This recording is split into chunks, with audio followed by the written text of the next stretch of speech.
ଯେତେବେଳେ ଗୋଟିଏ ପୁରୁଷ ଗୋଟିଏ ମହିଳାକୁ ବିଛଣା ଉପରେ ଘୋଡ଼ି ବନାଇ କରିଥାଏ, ତେବେ ଏହାଦ୍ୱାରା ମହିଳାର କାମ ଉତ୍ତେଜନା ଚରମ ଶିଖରରେ ପହଞ୍ଚିଯାଏ ଏବଂ ତାଙ୍କୁ ଏଥିରେ ଅଧିକରୁ ଅଧିକ ମଜା ଆସିଥାଏ। ମହିଳାମାନେ ଦାଢ଼ି ରଖିଥିବା ପୁରୁଷଙ୍କୁ ଦେଖିବା କ୍ଷଣି ଉତ୍ତେଜିତ ହୋଇଯାଇଥାନ୍ତି, କାରଣ ତାଙ୍କୁ ଏହା ଲାଗିଥାଏ କି ଏମିତି ପୁରୁଷ ଅଧିକ କାମୁକ ଓ ବିଛଣା ଉପରେ ଭଲ କରିପାରିଥାନ୍ତି। ଯେଉଁମାନଙ୍କର ସ୍ୱାମୀ ବୁଦ୍ଧିମାନ ହୋଇଥାନ୍ତି, ତେବେ ସେମାନଙ୍କର ସ୍ତ୍ରୀ ସବୁବେଳେ ଖୁସି ଥାଆନ୍ତି, କିନ୍ତୁ ବର୍ଷ ବର୍ଷ ଧରି ଉପବାସ ରଖୁଥିବା ଅନେକ ମହିଳା ଏବେ ବି ଅସନ୍ତୁଷ୍ଟ ଅଛନ୍ତି।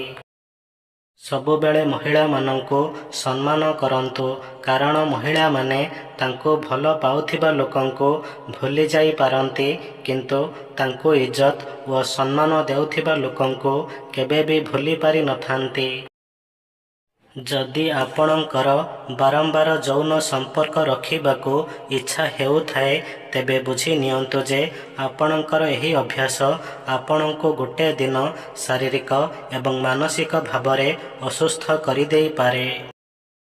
ଅଧିକ ବୟସର ମହିଳାମାନେ ଶାରୀରିକ ସମ୍ପର୍କ ବନାଇବାର ଆନନ୍ଦ 10 ଗୁଣା କରିଦେଇଥାନ୍ତି, କାରଣ ତାଙ୍କର ଏହି ବିଷୟରେ ଝିଅମାନଙ୍କଠାରୁ ସବୁଠାରୁ ଅଧିକ ଅଭିଜ୍ଞତା ଥାଏ, ଯେଉଁଥିପାଇଁ ସେ କରିବା ସମୟରେ ପୁଅମାନଙ୍କୁ ସବୁ ପ୍ରକାରର ମଜା ଦେଇପାରିଥାନ୍ତି, ଯାହା ପୁଅମାନେ ଝିଅମାନଙ୍କ ପାଖରୁ ସେହି ମଜା ପାଇପାରିନଥାନ୍ତି।